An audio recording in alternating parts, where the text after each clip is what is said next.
मिलिए दो दोस्तों से, मुन्ना और सर्किट। ये काफ़ी फ्री रहते हैं, सोशल मीडिया पे भी काफ़ी टाइम देते हैं और लोगों को गौर से ऑब्जर्व करते हैं। यार मुन्ना, कल रात यार सो ही नहीं पाया यार, पूरी रात पूरा सर में दर्द हो रहा है। हाँ सर्किट, मुझे भी ऐसा ही। हमारे मुसलमान पड़ोसी है ना, रात भर बारबेक्यू पार्टी कर रहे थे। हाँ यार जानता हूँ, मिस्टर और मिसेस खान ना पूरी रात हंगामा कर रहे थे 2 बजे तक। उनके घर में हर वक्त शोर रहता है, कुछ ना कुछ हल्ला गुल्ला होता ही रहता है। पता नहीं उनके घर में पढ़ने और लिखने का रिवाज है कि नहीं। कसम से यार बहुत परेशान हो गए यार। इनको ना कोई एथिक्स है ना कोई डिसिप्लिन, लोगों का सोचते ही नहीं है। जब चाहे जब मर्जी कुछ ना कुछ कर लो, फिर बोलते हैं कि हम मुसलमान लोग को पसंद नहीं करते हैं। सिर्फ इन्हें अपने और अपने जात वालों की पड़ी हुई है। नमाज तो पढ़ते हैं मगर मोहल्ला साफ नहीं करते। हाँ और नहीं तो क्या, रात जगेंगे, दिन में गोश्त खा के बेहोश रहेंगे। अजीब और रूटीन है यार। सुबह 10 से 11 बजे से पहले दुकान नहीं खोलते हैं क्योंकि रात देर से सोते हैं, सोते ही जाते हैं। हाँ यार, ये हैं मिस्टर एंड मिसेस खान, जिन्होंने कल रात बारबेक्यू पार्टी की थी और आज अपना घर साफ कर रहे हैं। आखिरकार घर की सफाई हो गई और घर में कितना सारा कचरा मिला है। बेटा मरियम, ये सारा कचरा लेके जाके रोड के किनारे पर फेंकाओ। अम्मी, लेकिन रोड पे गंदगी फैलाना गलत है ना? तुमने सही बोला बेटे, लेकिन हम लोग क्या कर सकते हैं। हमारे मोहल्ले में म्युनिसिपल वाले कचरा लेने के लिए आते ही नहीं, ना तो डस्टबिन रखा है। हम तो मजबूर हैं बेटे। वो तो ठीक है अब्बू, लेकिन फिर भी हमें कोई दूसरा रास्ता निकालना चाहिए ताकि रोड पे गंदगी ना रहे। मरियम, जितना बोली उतना करो, लेको जाको चुपके रोड के ऊपर फेंको। देख देख देख यार, पूरा माहौल खराब कर दिया यार। इन लोगों को कुछ समझ ही नहीं है साफ सफाई की। सारे मुसलमान ऐसे ही होते हैं, गैर जिम्मेदार और गंदे। अपना घर तो साफ रखते हैं मगर मोहल्ला नहीं। वाह रे वाह इनके मजहब। मेरा नाम है महक, हिजाब मेरी पहचान है, यही सुकून दिल और मेरा इत्मीनान है। यह है मेरे भाई फारूक। मैं फारूक, रिवायात का चिराग जलाने वाला, अपने ईमान पे नाज करने वाला। मेरे दीन पे कोई सवाल आए तो मैं तब जाता हूँ, जवाब दूँ ना दूँ लेकिन खफा हो जाता हूँ। मैं मुस्लिम हूँ, अपने दीन के लिए कुछ भी कर सकता हूँ पर झुक नहीं सकता। हर तरह के लोग हैं समाज में। अब देखिए क्या होता है जब महक और फारूक की मुलाकात होती है मुन्ना और सर्किट से। अरे सर्किट, उस लड़की को देखना, बेचारी क्या पहनी हुई है यार। क्या जुल्म हो रहा है उनके ऊपर। अरे अबला नारी है यार, अबला नारी है। अरे अपने को क्या टकली होगी यार, इसीलिए तो पहन रही है। मुझे तो लगता है पढ़ी लिखी भी नहीं होगी, क्योंकि इनके में रिवाज कहाँ है पढ़ाई लिखाई का। अरे सर्किट, इस साहब को देखो कैसे खड़े हैं, जैसे कि सारी दुनिया का बोझ उनके सर के ऊपर डाला जैसे। हाँ यार, हमेशा इस चेहरे पे 12 बजे रहते हैं, मुंह ऐसे लटका के रखते हैं। मुझे तो डर ही है कभी शमशान घाट पहुंच गया, लोग इसको लाश समझ के चिता पे लटा देंगे। बदतमीज, तुम लोगों को बात करने का तरीका नहीं है, जाहिल। अरे सर्किट, देखो देखो कैसे डरा रहा है हमें। मैंने कहा ना इनसे बच के रहो। इस कौम को तुरंत गुस्सा आ जाता है और दिमाग में एकदम आग भरा रहता है। अरे मैं नहीं डरता इन लोगों से, इनको आता ही क्या है। हम लोग पढ़े लिखे, दुनिया के साथ आगे चलने वाले, ये सिर्फ नमाज पढ़ते हैं, बाकी चीजें इनके समझ में कहाँ आती है। देखो, नमाज अल्लाह के लिए है, तुम लोगों के लिए सिर्फ मार है, मार। मैं फ़राइज़ पूरा करता हूं इसलिए कि अल्लाह का हुक्म है। अगर तुम लोग दीन के बारे में कुछ भी बुरा भला कहे तो मुझसे बुरा कोई नहीं होगा। वैसे भी तुमसे बुरा कोई नहीं है। अरे भैया, हमें इनसे ऐसे बात नहीं करनी चाहिए। इन्हें इस्लाम और मुसलमानों के ताल्लुक से गलत फहमियां हैं, गाफिल है बेचारे। इस्लाम इन तक पहुंचा नहीं है सही से शायद। दीन पहुंचाना, ये जालिम लोग हैं, जहन्नम में जाएंगे ये लोग। अरे देखो हमें जहन्नम पहुंचा रहा है। अरे तू सुन, एक बात बोलता हूं, तुम्हारा दीन एक नंबर का फालतू है, मतलब फालतू है। क्या बोला? फालतू बोलता है दीन को? अफसोस, ये क्या हो गया। ये लोग कितना भड़क गए, जज्बात कहाँ से कहाँ ले आए, क्या इनको कोई समझा पाएगा। अरे ये क्या कर रहे हो तुम लोग? ये क्या लड़ाई कर रहे हो तुम लोग? हट जाओ। देखिए, आप बीच में ना आए, अपने काम से काम रखें। मैं अपने काम से ही काम रख रहा हूँ। मैं एक मुसलमान हूँ और सुलह कराना मेरा काम है। तुम लड़ाई क्यों कर रहे हो? देखिए, मेरे दीन पे हमला हुआ, मैं छोड़ूंगा नहीं इन लोगों को। जिस दीन की तुम दुहाई दे रहे हो, तुम्हें यह भी तो देखना चाहिए कि दीन तुम्हें सिखलाता क्या है। आओ मैं तुम लोगों को बतलाता हूँ। तो मैंने देखा दीन को लेके इनकी लड़ाई और जो इनका झगड़ा था, तो मुझे कुछ बात समझ में आई। एक बात तो ये समझ में आई कि जो कुछ लोग थे, उन्होंने मुसलमानों के हरकत और अमल को देखते हुए एक अपनी राय कायम कर ली, एक इमेज बना लिया मुसलमानों के ताल्लुक़ से। मिसाल के तौर पे उनके जहन में ये बात बैठ गई थी कि भाई जो मुसलमान होते हैं वो ज़्यादा पढ़ते लिखते नहीं हैं, पढ़ाई लिखाई का रिवाज ज़्यादा उनके यहाँ नहीं है। जो लड़कियाँ बुर्का हिजाब में रहती हैं वो गोया के दुनियावी मामलात में बहुत पीछे रहती हैं, वो भी ज़्यादा पढ़ी लिखी नहीं होती हैं। फिर इन्होंने ये भी देखा कि भाई मुसलमान फैमिली कैसे एक अजीब से कल्चर में जी रही है कि देर रात तक सोना है और उसके बाद दिन में देर से जगना है, और फिर पाकी सफाई को लेके भी उतना मुसलमान जो है ध्यान नहीं दे रहे हैं। वो लोग उतना ध्यान नहीं दे रहे हैं, कॉन्शियस नहीं हैं। अब ये जो मुसलमानों का इमेज बना है, इसको लेके भी दो बात समझ में आती है। नंबर एक बात तो ये, जहाँ पे मुसलमान खुद ही अपने अमल के ज़रिए एक गलत पैगाम गैर मुस्लिमों तक, बिरादरान वतन तक देते हैं। और दूसरी बात यह है कि कई सारे गैर मुस्लिम जो हैं या हमारे बिरादरान वतन हैं, वो मुसलमानों के ताल्लुक़ से बहुत सारी गलत चीज़ खुद ही अज्यूम कर लेते हैं। तो जैसा कि मैंने पहले आपसे कहा था कि जो चीज़ें हमारे अपने कंट्रोल में है, हम उसके ऊपर काम कर सकते हैं। और ये जो मुसलमानों के जहन में बात बैठ जाती है कि हमें नमाज तो पढ़ना है, जैसा उन्होंने कहा कि नमाज तो अल्लाह के लिए है लेकिन तुम्हारे लिए पिटाई है, यानी कि जो मामलात है मेरा तुम्हारे साथ, उसमें इस्लाम नहीं आता है बीच में कहीं। नमाज के मामले में मेरे और अल्लाह के बीच का मामला है। तो एक बड़ी जहरीली चीज़ है, बड़ी ख़तरनाक चीज़ है जो मुसलमानों के जहन में सैकड़ों सालों से बैठ गई है, और उसका नतीजा बड़ा ही ख़तरनाक भयावह अब सामने आ गया है। और वो ख़तरनाक जहरीली चीज़ है कि दीन और दुनिया का तफरीक करना, दीन और दुनिया को बांट देना। नमाज पढ़ना दीन का काम है, रोज़ा रखना दीन का काम है, दाढ़ी रखना दीन का काम है। कुएं में अगर बिल्ली गिर जाएगी तो कितना बाल्टी पानी निकालेंगे, ये दीन का इल्म है। लेकिन सिग्नल को पे रुकना है कि नहीं रुकना है, ये दुनियावी मामलात है। नदी की सफाई कैसे होगी, उसकी जो टेक्नोलॉजी है वो मामला, वो दुनियावी इल्म है।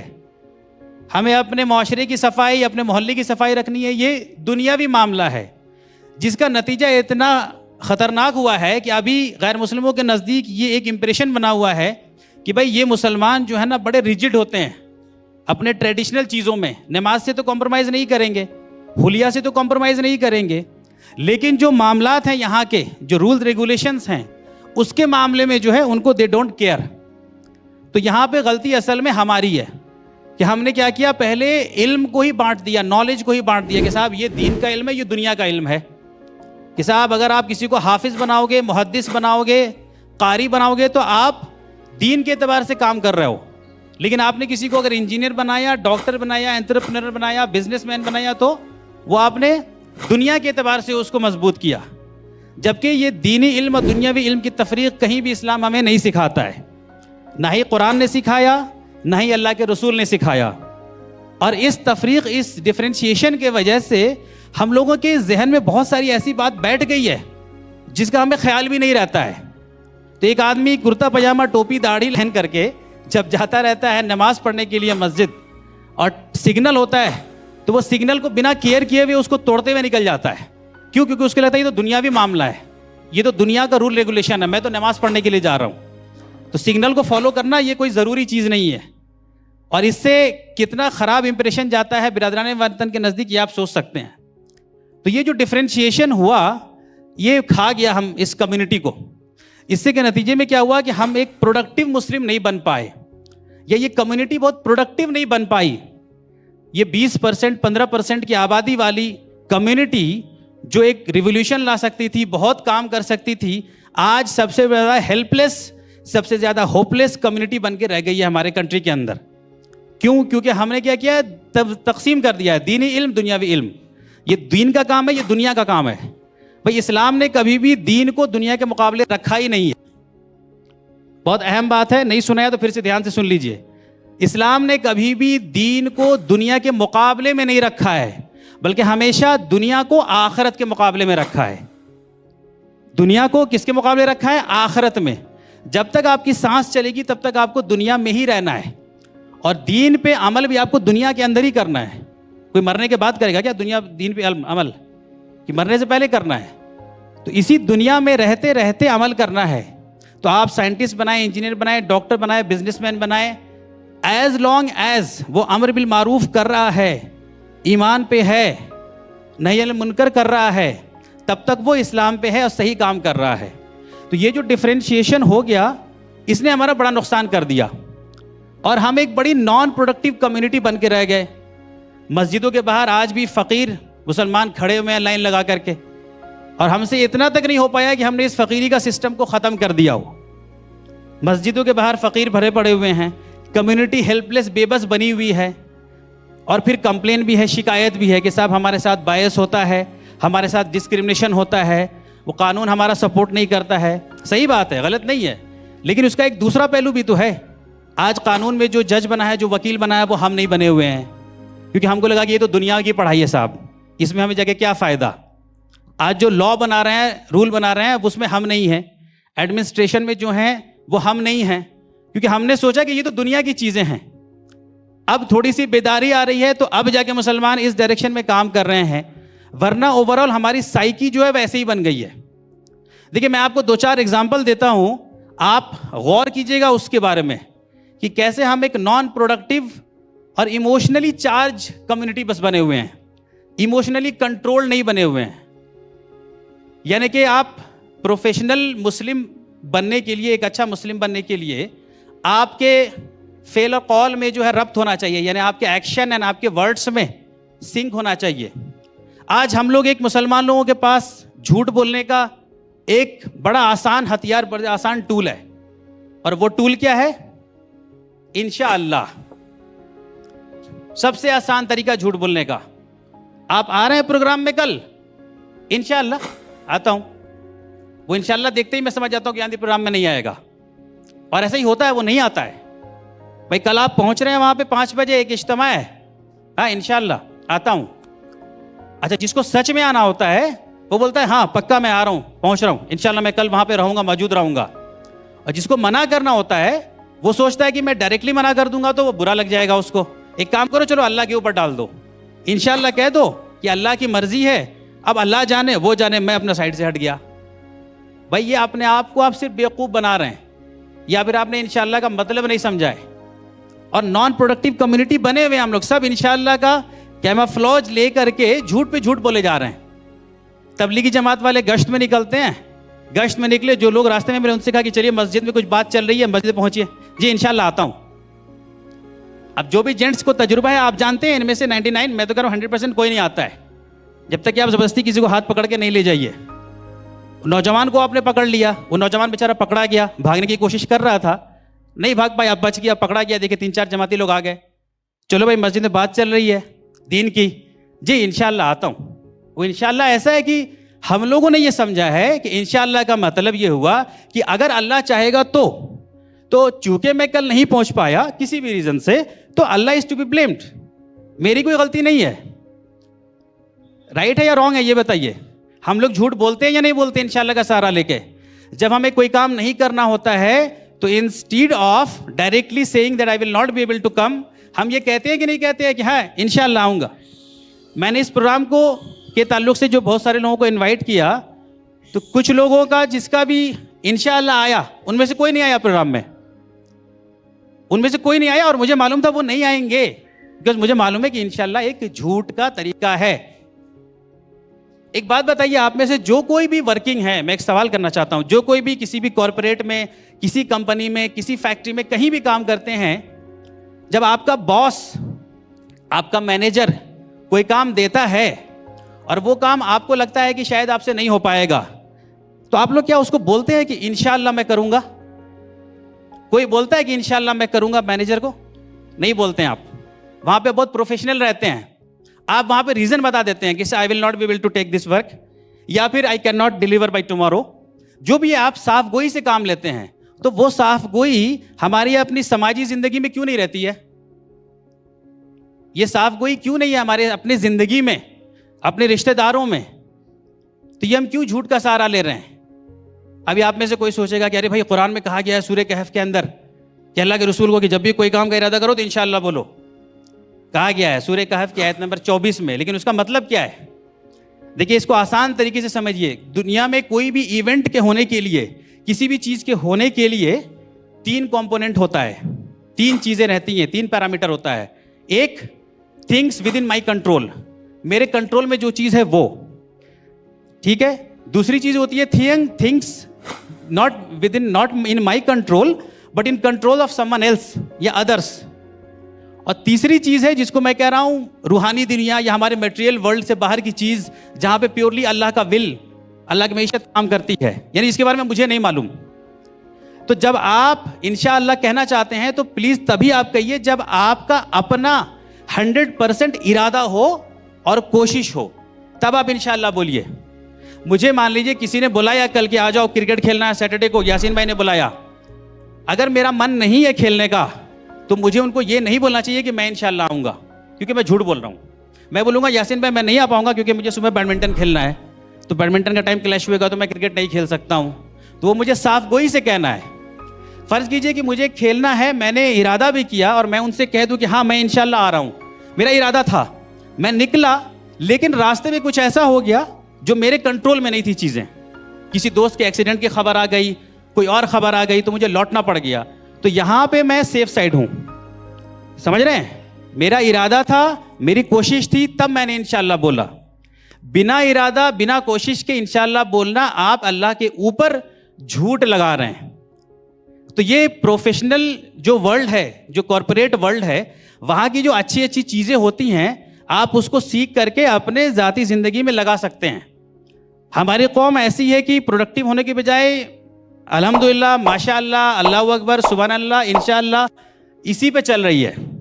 अभी अल्हम्दुलिल्लाह का भी मिसयूज़ होता है। मैंने पहले ही कहा था अल्हम्दुलिल्लाह भी मेरे रडार पर है। अभी मान लीजिए कि आपके किसी करीबी का जो है एक्सीडेंट हो गया था, ठीक है, वो आईसीयू में हैं, एडमिट हैं, और बहुत सीरियस मामला था। अब आपसे कोई अगर पूछे कि भाई आपके वो जो रिश्तेदार थे, अब क्या मामला, क्या हाल चाल है, अब आपने एक लाइन, एक वर्ड में कहा अल्हम्दुलिल्लाह। अच्छा, इस अल्हम्दुलिल्लाह बोलने से उसको क्या समझ में आया? सामने वाले को कुछ भी समझ में आया? मतलब डिटेल्स समझ में आया क्या? डिटेल्स नहीं समझ में आया कि डिटेल क्या है, उसकी तफसीलात क्या है, कि आईसीयू में अभी भी है, आईसीयू से बाहर हो गया है, कोई दूसरी सर्जरी होनी है। It didn't get any detail. आपने अल्हम्दुलिल्लाह कह के अपना काम चलाना चाहा। अरे उसको अल्हम्दुलिल्लाह नहीं सुनना है। अल्हम्दुलिल्लाह आपका और अल्लाह के बीच का मामला है। आप करते रहिए अल्हम्दुलिल्लाह हर टाइम, वो आपके दिल से शुक्र आना चाहिए अल्लाह के ऊपर। वो आपसे जानना चाह रहा है उसकी डिटेल्स कि उसका क्या हुआ। उसी तरह मान लीजिए कोई आदमी, कोई जॉब लगी थी, नई नई जॉब, वो जॉब पकड़ने वाला था, करने वाला था, आप उससे बहुत दिन बाद मिले, और आपने पूछा भाई कैसा चल रहा है जॉब, क्या चल रहा है, उसने कहा अल्हम्दुलिल्लाह। भाई अल्हम्दुलिल्लाह से उसको समझ में नहीं आया कुछ भी। आपसे वो एक्सपेक्ट कर रहा है उसकी डिटेल्स कि हाँ मैं इस पोजीशन पे जॉब कर रहा हूँ, मेरी इतनी सैलरी है, मैं यहाँ पे मेरा ये रोल है, वगैरह वगैरह जो भी है। लेकिन आप अपने कॉर्पोरेट वर्ल्ड में भी ऐसा ही होता है क्या? जब आपका मैनेजर आपसे स्टेटस पूछता है प्रोजेक्ट के ताल्लुक से कि team how is the project going, आप क्या बोलते हैं? कोई बोलता है अल्हम्दुलिल्लाह? आप उसको स्टेटस प्रोवाइड करते हैं बेसिकली कि सर या we have done 60% of the project completion, we are on target, we are on time, we have some challenges, we need to hire some resources, फला फला फला जो भी चीज़ बोलनी है। तो जिस तरह आप प्रोफेशनल वर्ल्ड में साफ गोई से, बेबाकी से बात करके एक्सप्लेन करते हैं, वो अपने ज़ाती ज़िंदगी में हम लोग क्यों नहीं करते हैं? क्यों हम लोग अल्हम्दुलिल्लाह, अल्लाहु अकबर, सुभान अल्लाह, इंशाअल्लाह से ही काम चला लेना चाहते हैं? लोग ये सुनने के लिए नहीं आ रहे हैं। आपको मालूम होता है कि कौन आदमी क्या डिटेल चाहता है, और इससे बहुत सारी गलतफहमी भी जो है पूरी होती है। तो इन लोगों का जो मसला था, यहाँ पे जो मसला था, उसमें प्रॉब्लम यही है कि दीन को इन्होंने बांट दिया है। कहा कि कुछ चीज़ें दुनिया के लिए है, चीज़ जो है दीन के लिए है। हालांकि जो हमारी ज़िंदगी है अपनी, इसी के अंदर सारी चीज़ें लगेंगी। और देखिए, हम प्रोडक्टिव कम्युनिटी तब तक नहीं बन पाएंगे जब तक अपनी सलाहियत का सही इस्तेमाल नहीं कर पाएंगे। हमारे हालात नहीं सुधर रहे हैं ना, हालात को लेके परेशान हैं, खूब परेशान हम लोग बने हैं। इस परेशानी में एक और चीज़ ऐड कर देती है हमारे प्रॉब्लम को, पता है क्या? कुछ हम लोग को मिरेकल की उम्मीद रहती है कि कुछ चमत्कार हो जाएगा, और हम लोग खूब मिरेकलस बयान या मिरेकल वाली बात को खूब तवज्जो से सुनते हैं। वो खुरासान से एक लश्कर चलेगा जो वहां जाएगा सीरिया के पास, और उसके बाद वो सारे दुश्मन को जो है नेस्तनाबूद कर देगा। बस अब मुस्लिम वर्ल्ड पूरा खुश, सब लोग इत्मीनान। वो खुरासान से एक लश्कर चलेगा, वो जाके कर देगा। वो हदीस सही है, ज़ईफ़ है, उससे कोई मतलब नहीं है, सही इंफॉर्मेशन है नहीं है। अरे भाई कभी भी होगा मान लो, तो आपको आज क्या करना है? आप उसके भरोसे बैठे रहोगे? अब बात समझ में आ रही है आप लोगों को मैं क्या कह रहा हूं? आप लोग मिरेकल की उम्मीद में बैठे रहते हैं बहुत ज्यादा। एक फलां साहब आएंगे और वो चमत्कार करके हम लोग के सारे मसाइल को हल कर देंगे, और रातों रात चीजें तब्दील हो जाएंगी। ऐसा हो गया क्या? तब्दीली आ गई नजर के सामने? आपकी चीजें नहीं हो रही हैं। ये दुनिया सबब की दुनिया है, ये दुनिया सबब की है। This world is run by reasons. यहां पे रीजन के साथ चीजें चलती हैं, चमत्कार नहीं होता है जिसकी उम्मीद में लोग बैठे हुए हैं। अगर कोई पेशन गोई है फ्यूचर की कभी के लिए भी, तो लेट इट हैपन, इसको होने दीजिए। मैं कह रहा हूं आपके लिए आज का एक्शन आइटम क्या है, करने के लिए क्या है वो देखना है। कुछ भी होगा फ्यूचर में, किसी ने कहा फ्यूचर में ऐसा होगा, ऐसा होगा, वो होगा, ठीक है भैया, जब होना है होगा।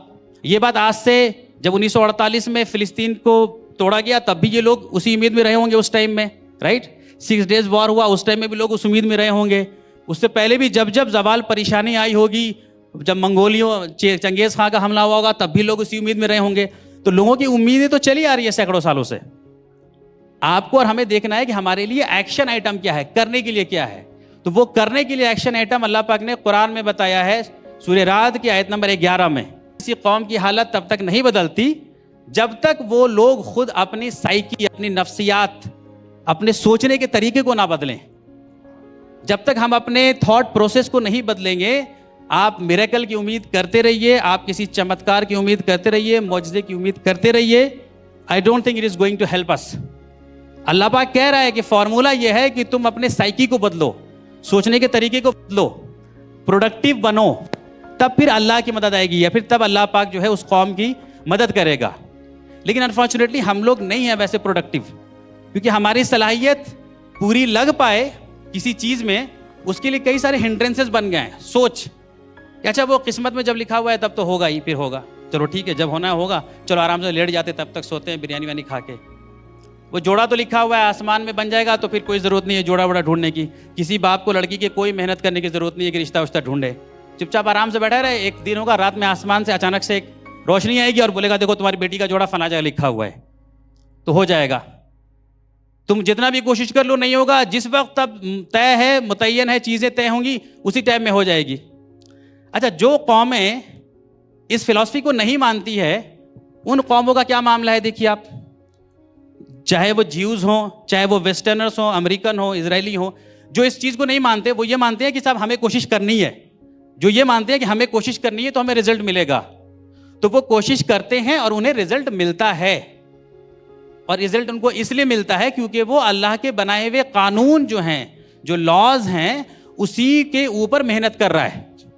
जैसे अल्लाह पाक ने कुरान में कई बार ये कहा कि भाई हमने ये पूरी कायनात और उसकी चीज़ें जो हैं तुम्हारे लिए मुसख्खर कर दिया है, तुम्हारे कंट्रोल करने के लिए कर दिया है कि तुम कंट्रोल करो। कहा कि हमने नदियों को भी तुम्हारे ताबे कर दिया, सूरज और चांद को भी तुम्हारे मुसख्खर कर दिया कि तुम जाओ और कंट्रोल करो।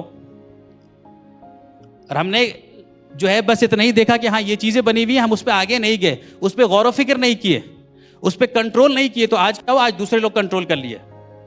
अब आज जो लोग कंट्रोल कर लिए तो वो लोग अपने हिसाब से फिर इस दुनिया के सिस्टम को, निज़ाम को चला रहे हैं। और हम मुस्लिम्स क्या हैं, सबसे पीछे हो गए, सबसे पीछे हो गए, इतने पीछे हो गए कि फिर अब हम दूसरों से उम्मीद करते हैं कि साहब वो हमारे साथ ज्यादती कर रहा है, ये हमारे साथ बायस कर रहा है। सही बात है, कर रहा है, वो बात सही है, लेकिन हमारी अपनी भी गलती है, हमारी अपनी भी कोताही है कि हमने अल्लाह के बनाए हुए दीन को सही से समझा नहीं। अल्लाह ने जिस चीज़ को तकदीर कहा था, उस तकदीर को हमने गलत ढंग से समझ लिया। भाई अल्लाह ने जो बताया था कुरान, उसका मफहूम ये है कि अल्लाह ने इफ्स एंड बट्स के साथ कानून को बनाया है, अपने लॉज को बनाया है। अल्लाह ने यह कानून बना दिया कि पानी जो है नॉर्मल सर्कमस्टेंसेस पे 100 डिग्री सेंटीग्रेड पे उबलेगा। यह अल्लाह का कानून है, यह अल्लाह का तकदीर है। अब वो पानी अगर मुसलमान उबालेगा तो क्या थोड़ा 100 से पहले उबल जाएगा क्या? और कोई क्रिश्चियन उबालेगा तो 110 डिग्री पे चला जाएगा? ऐसा नहीं है। अल्लाह का कानून सबके लिए सेम रहता है। अब ये अल्लाह का लॉ है, इसी को तकदीर बोलते हैं, लेकिन ये तकदीर इफ्स एंड बट्स के साथ होता है। फिर अल्लाह ने ये भी बना दिया कानून कि अगर तुम पानी में कुछ गंदगी मिला दोगे तो टेम्परेचर बॉइलिंग पॉइंट 100 नहीं बल्कि 100 से ज़्यादा चला जाएगा। अब ये भी अल्लाह का तकदीर हो गया। फिर अल्लाह ने कानून बना दिया कि अगर तुम प्रेशर बढ़ा दोगे उस पानी पे तो उसका बॉइलिंग पॉइंट कम हो जाएगा, 100 से कम हो जाएगा। अब ये भी अल्लाह का तकदीर है। तो जो तकदीर अल्लाह ने बताया था कि कानून एंड इट्स एसोसिएटेड रिजल्ट, हमने उसको कुछ और ही समझ लिया। हमने कुछ और समझ लिया कि मैं कब खाऊंगा, कब पीऊंगा, कब से शादी होगी, कब क्या करूंगा, ये सब अल्लाह ने मेरे लिए फिक्स कर दिया। फिक्स हम लोग सोचते हैं। और हम लोग एक और गलती क्या करते हैं, अपने इल्म को अल्लाह के इल्म से कंपेयर करने लगते हैं कि देखो अल्लाह को हर चीज का इल्म है। अरे तुम्हारे बोलने की जरूरत क्या है, वो मालूम है अल्लाह को हर चीज का इल्म है। अल्लाह कोई पास्ट प्रेजेंट फ्यूचर में कैद थोड़ी है। इल्म कब होना, ये टाइम किसके लिए होता है? जो किसी टाइम में कैद हो, तो उसके लिए पास्ट प्रेजेंट फ्यूचर होता है। अल्लाह के लिए पास्ट प्रेजेंट फ्यूचर कुछ नहीं होता, उसके लिए हर चीज है। तो आपको उसको बोलने की जरूरत क्या है?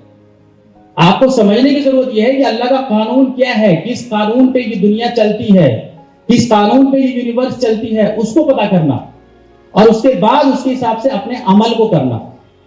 तो अनफॉर्चुनेटली मुस्लिम वर्ल्ड ने उस कानून पे तवज्जो नहीं दिया, पॉन्डर ओवर नहीं किया, सोचा कि ये तो दुनियावी कानून है, दुनिया की चीजें हैं।